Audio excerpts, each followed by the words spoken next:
empty. Is it 1 week, 2 weeks like? Okay, the key here is you're not able to reach him. He's going for holiday somewhere in Scotland. No phone, no WhatsApp, nothing, no email. Okay. Or he say, I don't disturb me. I'm going for totally week off. Then yes.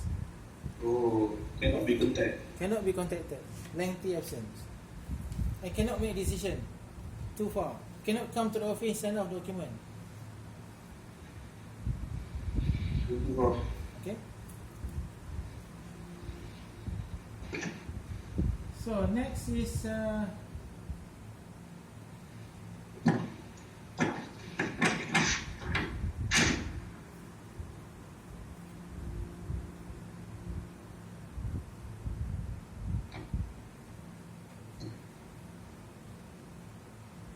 five.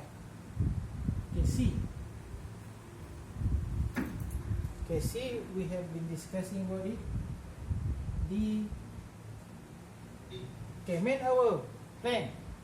Organization shall have a maintenance man-hour plan showing the organization has sufficient staff, plan to perform, supervise, inspect. Okay, now this is very important. Okay, why is important? The issue is not man-hour plan. The issue is you must have sufficient staff. That's the key. The key is sufficient staff. It's not the man-hour plan. You just okay, we have to have man-hour plan. It's mandatory because CA wanted it. Yes, true. But the key to this problem is sufficient staff. Sufficient staff, not people who just prepare, people assemble, disassemble, people to plan, perform, supervise, inspect, and monitoring the quality. So those are the aspects. People enough to plan, to perform, to supervise, to inspect, to monitor quality. So this is why the man-hour plan is required, because the man-hour plan will show you the activity that you need to accomplish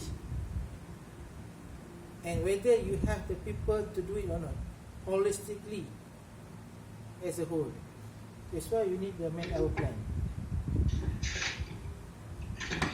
Okay, in addition, should have procedure to reassess work intended to be carried out when actual staff level is less than the plan. Okay, if you have lesser staff, you are unable to get the number of people required, you must have procedure to reassess work intended to be carried out when actual staff availability is less than the plan. Okay, so you must have mitigation. In the other word, we can say what is the mitigation if you are unable to have sufficient staff. Then that mitigation should be in your procedure. Okay.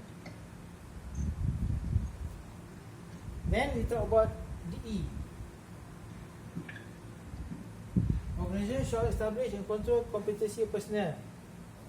Okay, now I talk about competency again. That's why I go back to explain. We have to have personnel file which have the record of their education, record of their skill training, record of their experience. Then you must also have to do competency assessment according to what his activity.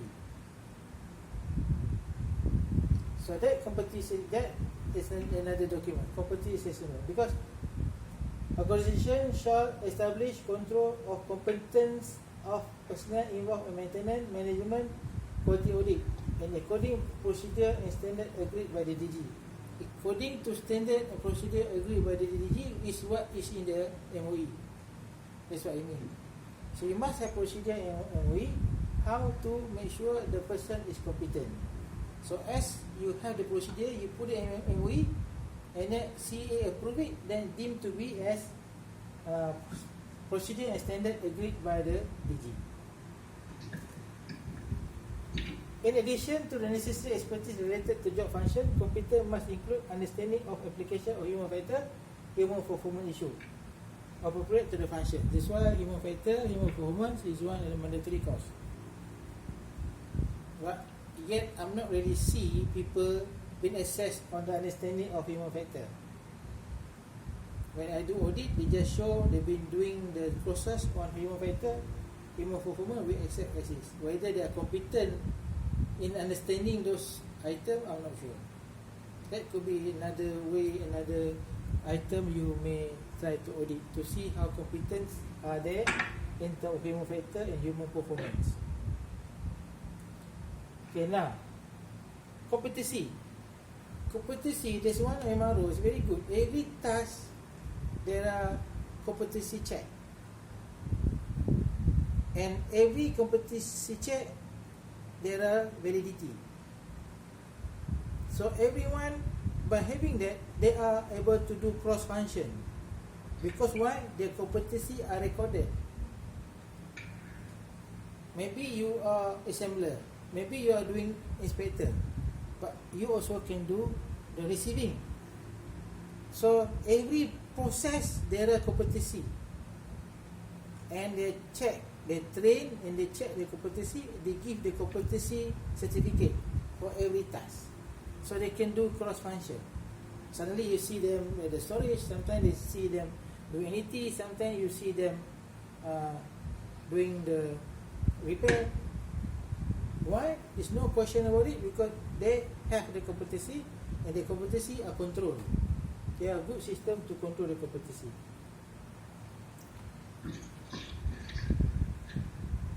So, organization should ensure personnel who carry out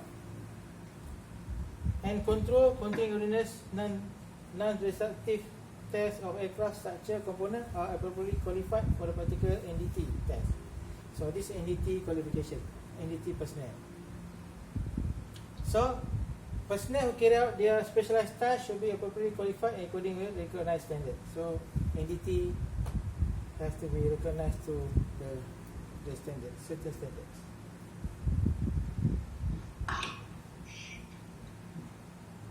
Okay, G. Any organization maintaining aircraft except stated otherwise in 72J in the notice shall, in case aircraft line maintenance, have appropriate aircraft type rated certified staff. So, for aircraft maintenance, for aircraft type, should be able to have appropriate type licensed engineer for the activity.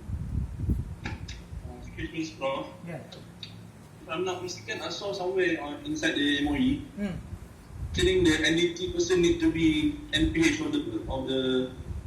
Is it somewhere mentioned here? Inside? Here no. Here just very generic. Okay.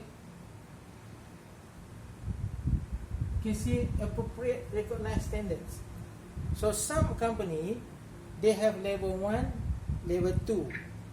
Yes. And level 2, level 3 is their parents company level 3. Oh, okay. Who come over. Or they have internally approved level 3. Level 2. Level 1, level 2 internally approved by their level 3 somewhere. Or by other level 3. So those that's why I said we cannot put this as one basket. We must look at what is your activity. Maybe your NDT is very remote activity, very minor activity. It's only once a while you do NDT. Then you have to design your MOE. You must write accordingly for you not to strangle yourself. Okay. Right? NDT there are two. There are personnel approval. There's also organization approval. So you have to look at this. Which one can be applicable to you? Organization approval, you may have your another level 3 NDT somewhere, and this guy will come around and do the work, or they do the qualification for the internal. The internal mean they can't go out and having the type, the level. When you go outside, then they say no NDT. Only they are approved to do the level 1 or 2 in the company. So those are organization approval, not holding the personal approval.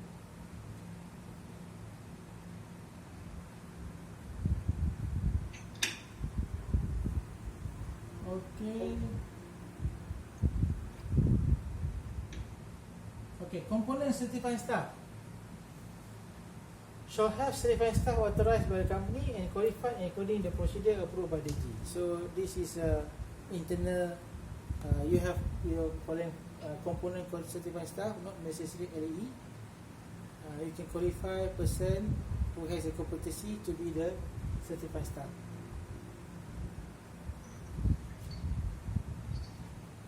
Okay, location outside Malaysia, we're not going to cover that.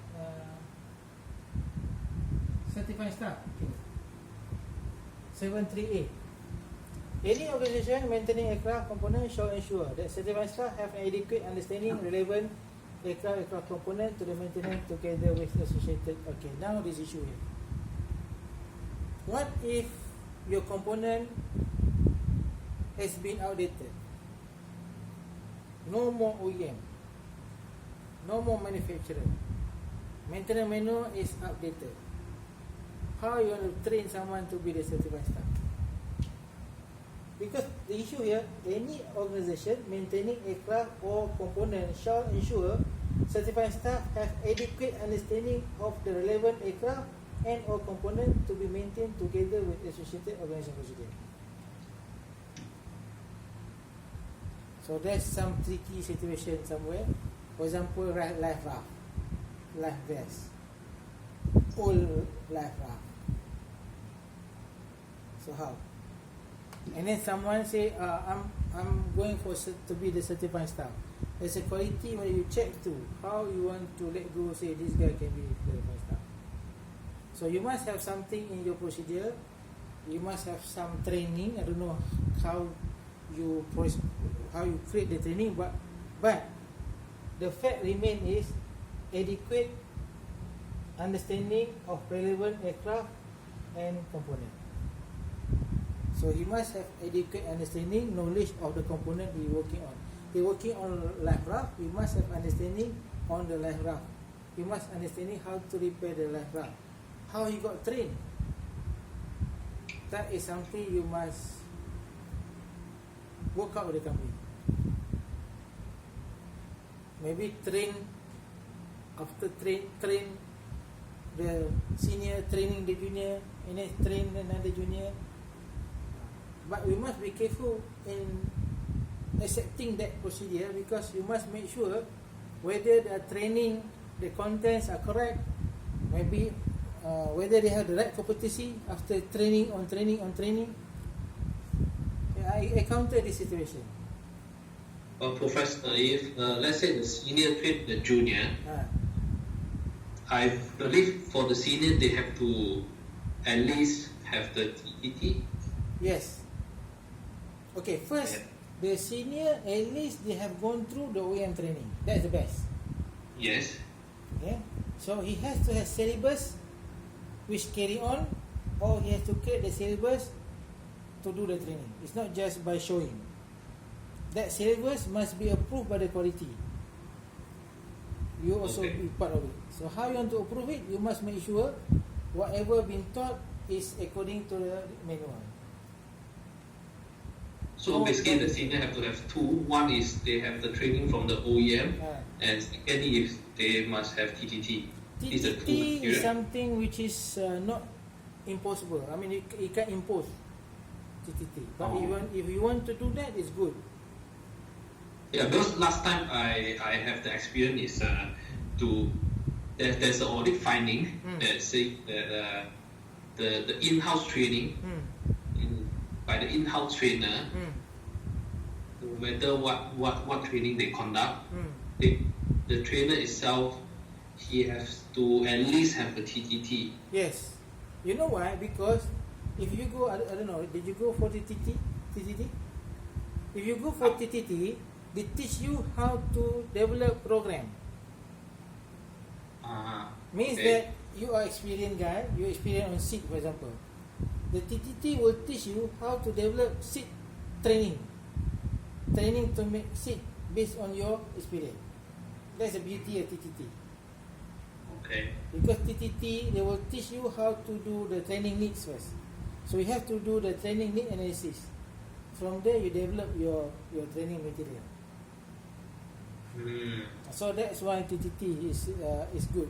However, if you are doing audit, that is something, if you want to impose TTT is there, then not easy. Okay.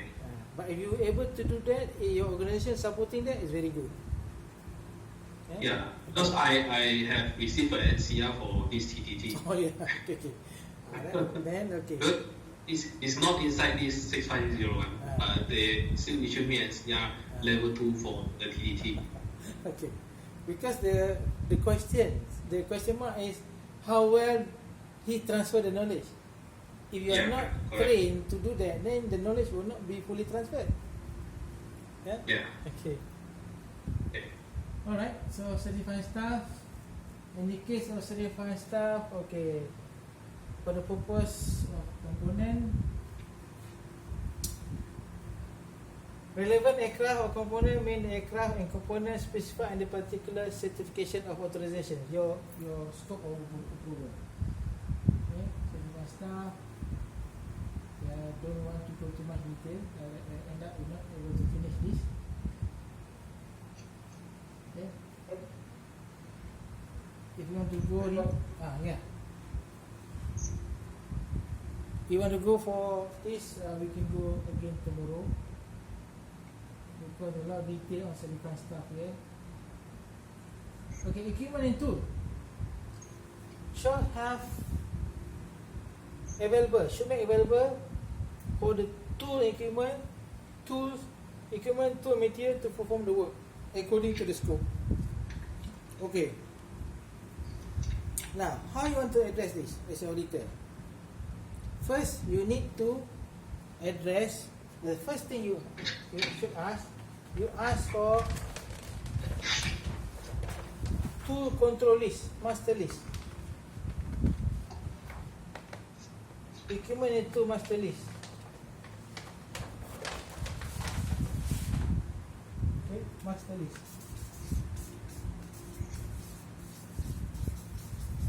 That's how I'm doing it. So what you do, they should have part number, serial number, quantity, location, maybe the user, the owner, and then calibration status.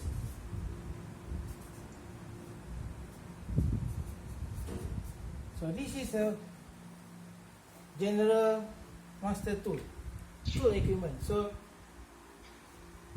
what is the expectation is the organization list out all the tools, equipment in the organization, the part number, serial number, how many they have, where they are, who are using it, and the calibration status, and the also serviceable or non-serviceable, serviceability status. So that will be answering the appropriate tool and equipment. Okay, the next thing what you do is you map. You make a sample audit. You ask for the tool, or you go to the manual. You go to special tool paragraph. You map back again this master list, whether they have the tool or not. Or you pick a few number here and go to the maintenance manual, overall manual, which the tool required for, which area of activity the tool required. So you can add also this column here is where the tool to be used, what manual the tool be used, in what manual the tool required,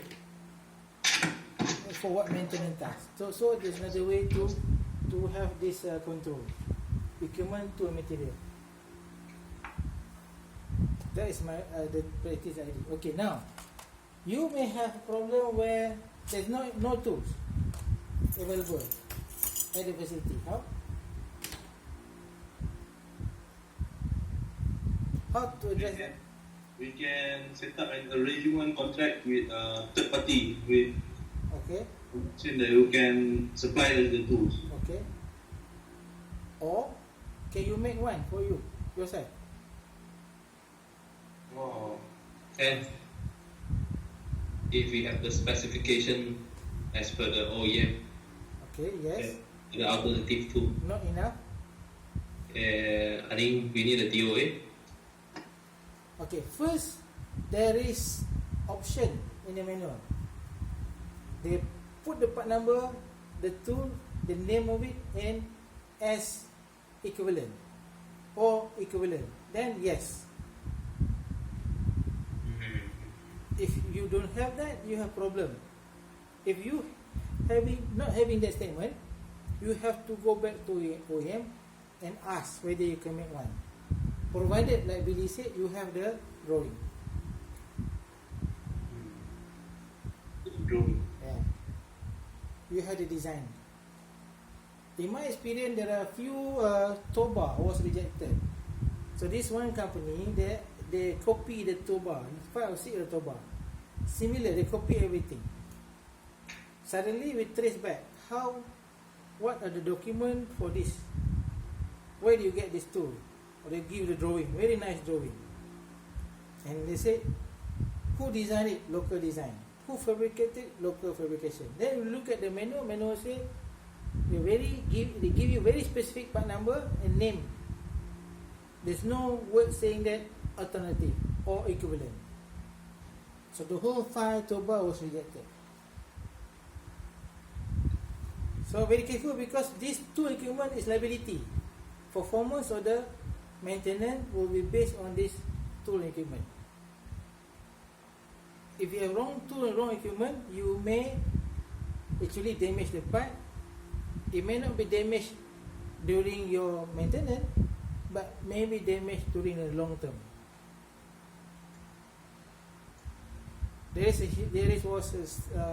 crash, DC-10 in Chicago. You can go back and Google this. They lost the third engine. You know why? Because the way they remove the engine, they're using forklift. It was not recommended to remove the engine that way. So they're using forklift because easier to remove.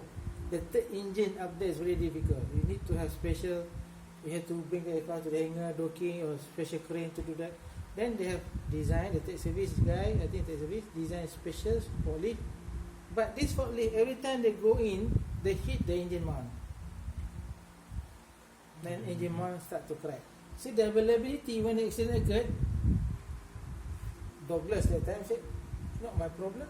I told you the removal of the engine, this is the process, you're doing different way. I won't take the liability. Be careful. So only if there is stating that equivalent, alternative, yes, you can think of it. If not, you have to go back to OEM, ask OEM consent, approval for you to do it. And also you need to inform authority, because when authority audit you, you also been questioned. Where do you get the information to make the tool? Who allow you to make your own tool? Okay.